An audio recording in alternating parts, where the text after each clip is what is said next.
مہمانوں کی اتنی عزت اور احترام کرتے ہیں، اور اتنا بڑا مہمان 12 دن کے بعد آنے والا ہے، رمضان کا مہینہ آنے والا ہے، تمام مہینوں کا سردار آنے والا ہے، آپ کو جنت دلانے کے لیے اور آپ کو گناہوں سے معاف کروانے کے لیے، آپ کے گناہوں کو بخشوانے کے لیے رمضان آ رہا ہے۔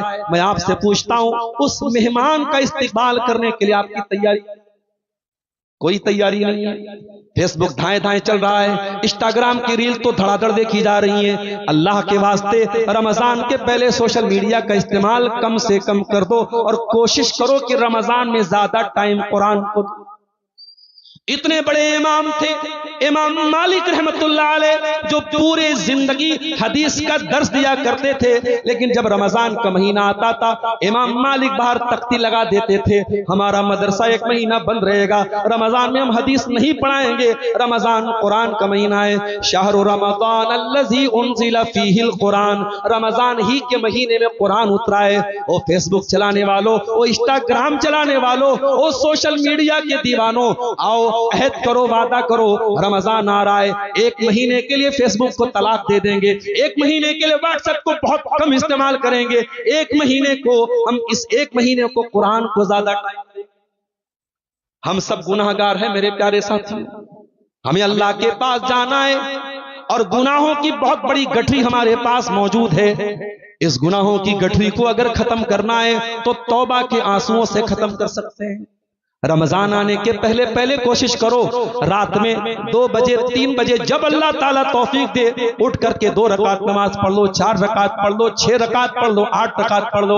تہجد کی 2 رکعت بھی پڑھ لو گے تو تہجد کا ثواب ملے گا، 4 بھی پڑھو گے تہجد کا، جتنی اللہ تعالیٰ توفیق دے دے تہجد پڑھ لو۔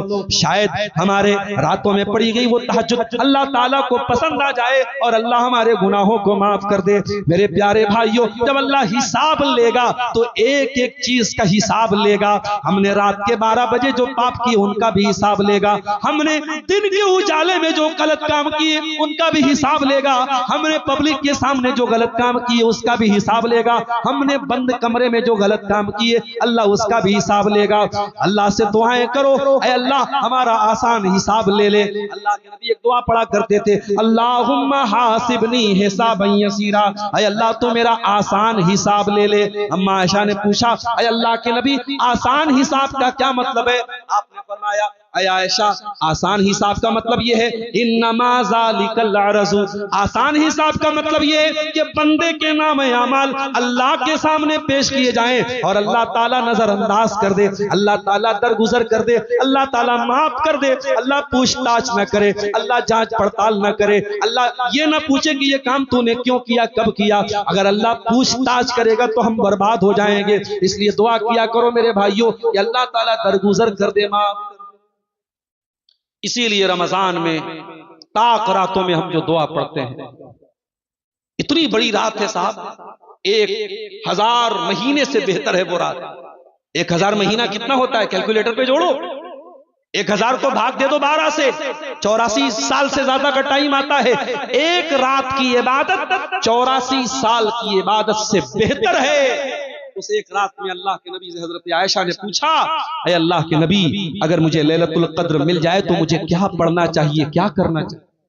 آپ نے فرمایا، اے عائشہ اگر تمہیں لیلۃ القدر مل جائے تو تم یہ دعا پڑھا کرو، اور میں احسان مانتا ہوں اپنے نبی کا، میرے نبی بہت لمبی لمبی دعائیں پڑھا کرتے تھے، مگر رمضان کی طاق راتوں میں پڑھنے کے لیے آپ نے جو دعا سکھائی ہے وہ آپ کے سیمانچل کا اور آپ کے کٹیہار اور پورنیہ کا ایک کم پڑھا لکھا آدمی، ایک رکشہ چلانے والا، ایک مزدور، ایک ایسا آدمی جو بہت پڑھا لکھا نہیں ہے وہ بھی اس دعا کو پڑھ سکتا ہے، بچہ بھی اس دعا کو پڑھ سکتا ہے۔ بہت چھوٹی سی دعا ہے، اللہم انک عفو تحب العفو فاعف عنی، اے اللہ تو معاف کرنے والا ہے اور معافی کو پسند کرتا ہے، اے اللہ تو مجھ کو معاف فرما دے، اے اللہ تو مجھ کو درگزر فرما دے۔